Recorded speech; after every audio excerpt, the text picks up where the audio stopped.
This is Terry's bottle opener. Bottle opener, heart-shaped bottle opener. Heart-shaped. Boy, that is really neat. Look at that baby.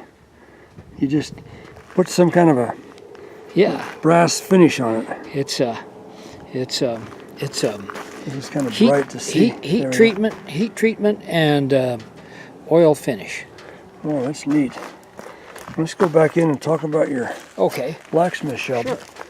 Terry's the new blacksmith here. He's been here for about, what, 4 or 5 months? A few months, yeah. I don't remember exactly. It was during the school year. I started spending more time out here for the museum's blacksmith shop. Yeah, and you're making some really cool stuff too. We get that up. Oh yeah, there's a better light. Is that better? Yeah, that really shows up the brass. Yeah. That's pretty neat, a bottle opener. Pretty fancy thing. Well, it's an old blacksmith shop, active in its prime, I would say, in the early part of the 20th century, latter part of the 19th century. The family that owned it up in Walden, Colorado, donated it to the museum in 2005, and David Wyman went up and took it apart, put it on a trailer, and moved it down here, re-erected it, put a new roof on it. It's a 2005 vintage roof, but everything from the top of the wall to the foundation is the original building. Of course, it wouldn't have had electrical power in the early part of the 20th century, so it would have been run with something other than a great big electric motor like that. Maybe could have been steam power, could have been water power, could have been an old one-lung hit-and-miss gasoline engine, any of those things. Not all of this equipment was in the original shop. It's part of Lou Wyman's collection, but it is all of that era, all of that time frame. The oldest piece of equipment. Let me move some of this stuff out of the way. Is this old forge? This one, I think, dates from the 1880s or 1890s. It has a rotary blower. It's operated with a hand crank. It is still perfectly serviceable unit, and I have used it on various occasions. It's a little more labor intensive than this forge. This would have been also early 20th century. Can't date it precisely, but I've found the old catalog that it was for sale in.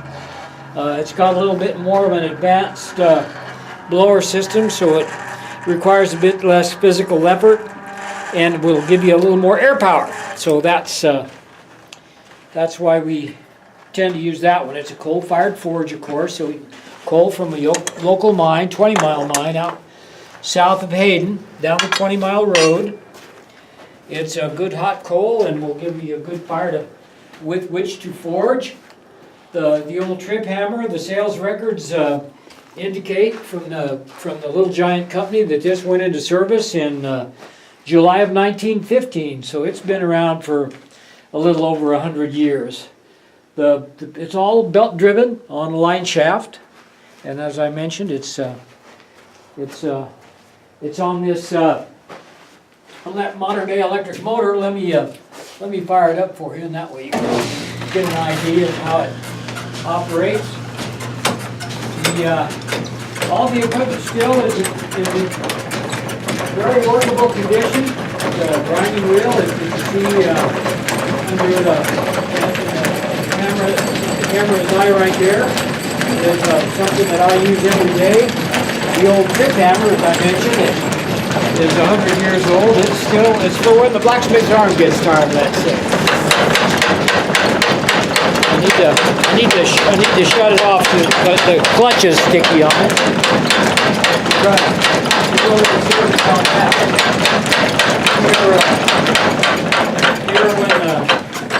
When the time permits. We've been busy during hunting season. It's sticky and noisy. It is noisy. I wear ear protection whenever I operate it. It does.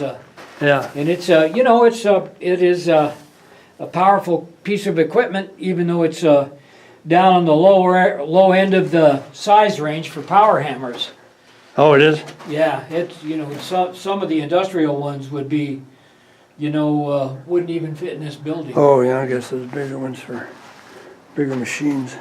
The drill press is still operational. Let me start back up again for a second here. The drill press still works really well. It just needs a new belt. That's all. That's another thing we'll address sometime soon. All the mechanism still is nice and smooth. Still works really well. It just needs a little new belt on it. The draw saw is from the early part of the 20th century, and I use this with fairly regularly.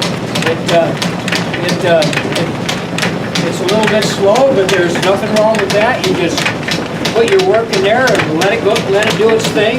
It'll cut right through it and then stop when it's done. Oh. Yeah, you just let her rest on your thing right there. Yeah. Well, you can see this had a few little incidents. Somehow or another, the blade got out of whack and hit the vise.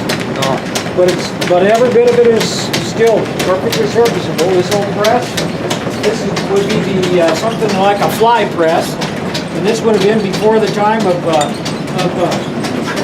hydraulics.